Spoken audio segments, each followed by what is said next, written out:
Good day, ladies and gentlemen. Welcome to Criminal Law TV. Today we're going to be talking about whether indigent defendants should pay their defense counsel using vouchers. So let's get to it.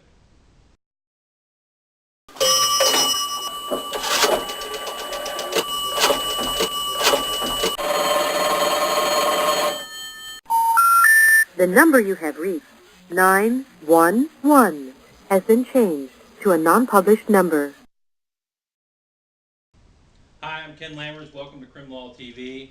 Today we're going to be talking about this, which I got from the Cato Institute. It was sent to me by Timothy Lynch, and I want to thank him because it was a really interesting read. It is Reforming Indigent Defense, How Free Market Principles Can Help to Fix a Broken System. And it's by Stephen J. Schulhofer, who is from NYU Law, and David D. Friedman, who is from Santa Clara Law. And basically, obviously from the title, they are propounding the idea of using vouchers to pay indigent defense attorneys. Here's the basic idea behind the voucher system. Whatever the level of funding, the attorney's independence from his adversary, the government, is the sine qua non of zealous representation, and freedom of choice for the client therefore means a critical element in any plan for achieving effective defense services. In other words, the defense attorney will not in any way be answerable to the courts for his budget, which removes a valid concern defendants have as to the fact that their attorney is being paid by somebody who actually wants them to go to jail or prison. Now, it's a seductive idea. I think it has some difficulties, and the difficulty that I see primarily is that funding for the voucher is never going to be at the level that funding paid, or that fee paid by a private client would be. So what you're going to see is, I'm going to use Virginia as an example. For a misdemeanor, Virginia pays approximately $150. For a felony of less than 20 years, Virginia pays approximately $450. For a felony of more than 20 years, Virginia pays approximately $1,500. That's 20 years to life, short of capital murder. Capital murder is not capped. Now, all these caps are soft caps, but the judge is supposed to review anything over the amount and cut them down. As well, towards the end of the year, the budget tends to run out and the caps become hard again. At least it has in the last year or so. So, let's take a misdemeanor, for example. If you're in a jurisdiction where, for a private citizen, you would charge $500, $600, $750 to go into misdemeanor court and represent them on a not too complex case, the indigent defendant walks in with a voucher for $150. This, of course, is going to mean that the same people that don't practice indigent defense now, because they think that the fee that they would take would cost them money, really, are the same people that wouldn't practice indigent defense then. You're not going to grow your pool. In fact, you are probably going to do just the opposite. You're going to reduce the pool of attorneys. Because one of the things that indigent defense does is, it is a system. If you are working and 90% of your pay is coming from indigent defense, you've got to churn. You've got to know that more's coming, right? If most of your money is coming from indigent defense, you've got to know more cases are coming. Because if you were just get that $150 case, and then 3 weeks later you get another $150 case, and a month later you get another $150 case, your doors are not going to stay open, and your electricity is not going to get paid for. So the indigent defense counsel needs to know that it's going to be that he's going to have enough business coming in the door that he can pay his bills. Now, they seem to think that there's going to be this flood of vouchers out there that's going to lead to specialization in criminal law and specialization in areas of criminal law, and I don't see that happening. I mean, I see what they get is, the attorney who wants to get the voucher clients is going to have to get a prominent office, maybe billboards or whatever, and advertise, we take vouchers, right, to get people in the door. It's just going to have to happen. So he's going to have to become, like what we see in a lot of these personal injury cases. Come to me, Ken Lammers, oh my goodness, we should settle this case. That sort of thing. So he's got to get them coming in the door because he's got to keep churning, which, if you've seen these solo and small firms that generally do criminal law, they're on the second floor somewhere, they're at the back of the building, they're not the ones right out flashy in front, and they would have to be, in this case, they'd have to be right out, as best they can, in front of the courthouse with the biggest advertisement they can put up that says, we take criminal law vouchers.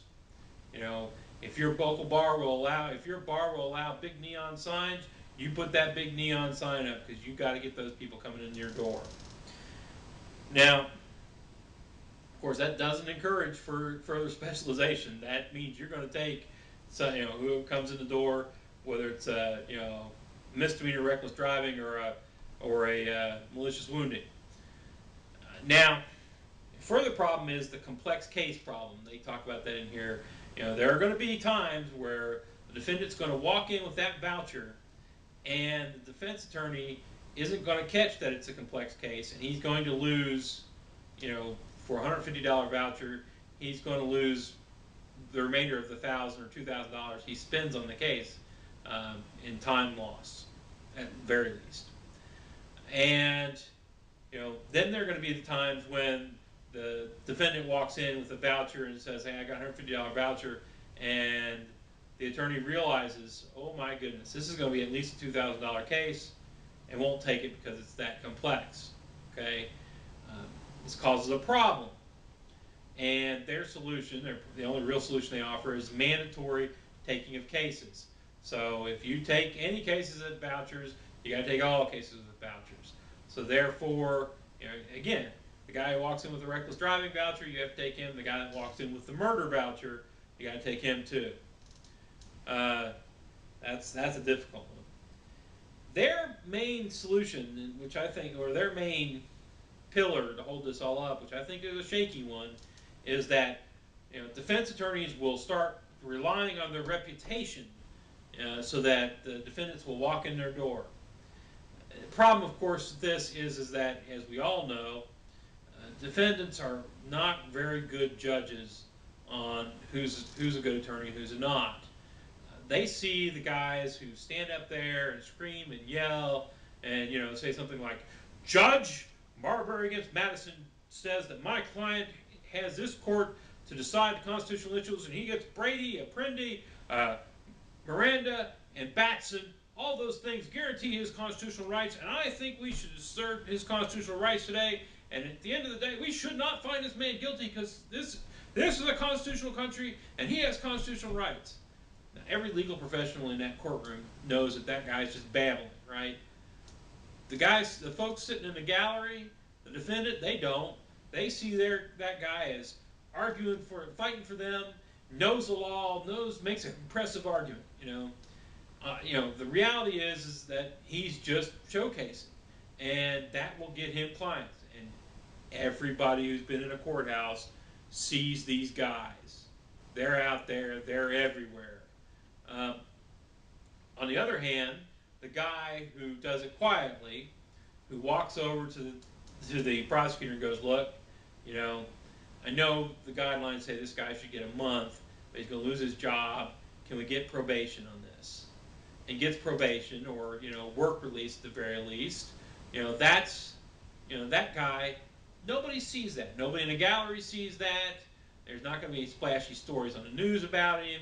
And his own defendant doesn't really see what's going on even. So he's not going to gain any reputation. So the one who does the really good job doesn't get any doesn't get a reputation.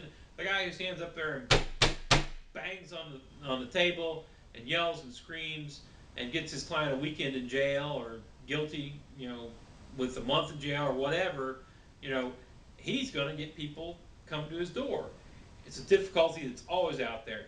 The reality is the people who can figure out who the good attorneys are, if they act in good faith, and I'm going to assume good faith here, if they act in good faith in a court-appointed system and probably a contract system as well, the person who can tell who the good attorneys are is the judge.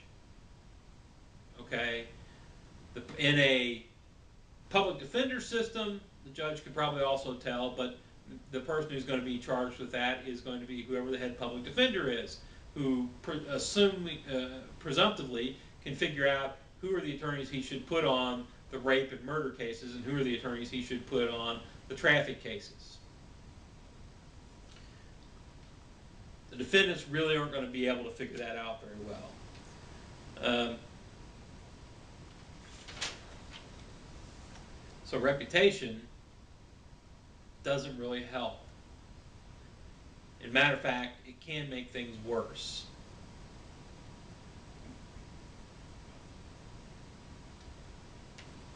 I do see also a unique problem with vouchers.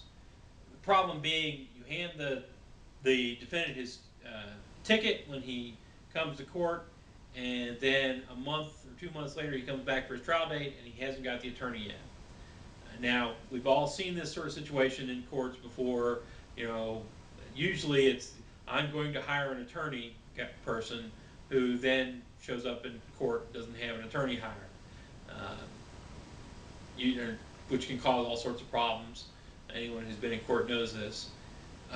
Now, but I see this just magnified in the voucher system.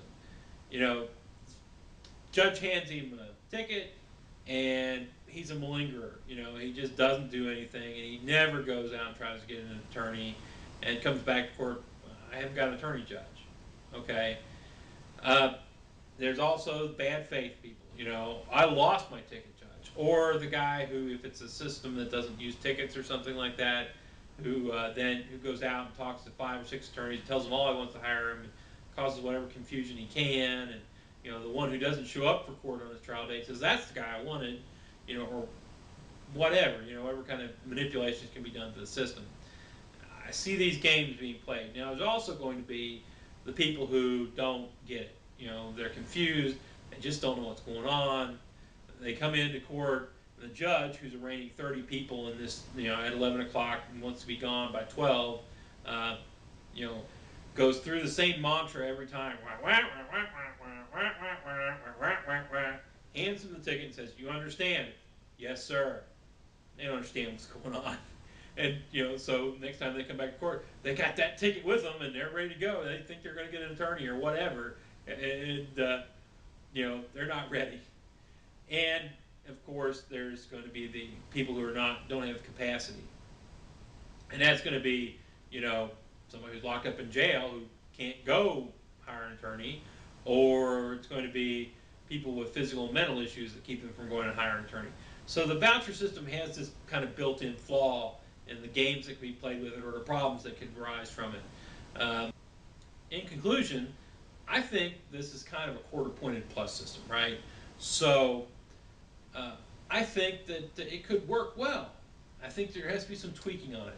I think that initially the defendant should be assigned either the public defender's office or court-appointed attorney, and given the ticket and told, go talk to this person, or go talk to the public defender's office, go talk to your attorney, your court-appointed attorney, and if after talking to them you decide that you don't want them, you can go try to hire somebody else by using that ticket for $150.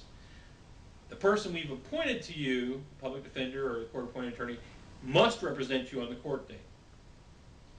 Reciprocally, your duties are that if you're going to hire somebody else, you have to hire them at least 3 days before the court date. Otherwise, the attorney we've appointed to you will be your attorney. Thank you, ladies and gentlemen. I appreciate you listening to me ramble on today. And, well, that's it for this week's Crim Law TV. Next week, well, maybe somebody else will send me a paper to read. I'll see you then.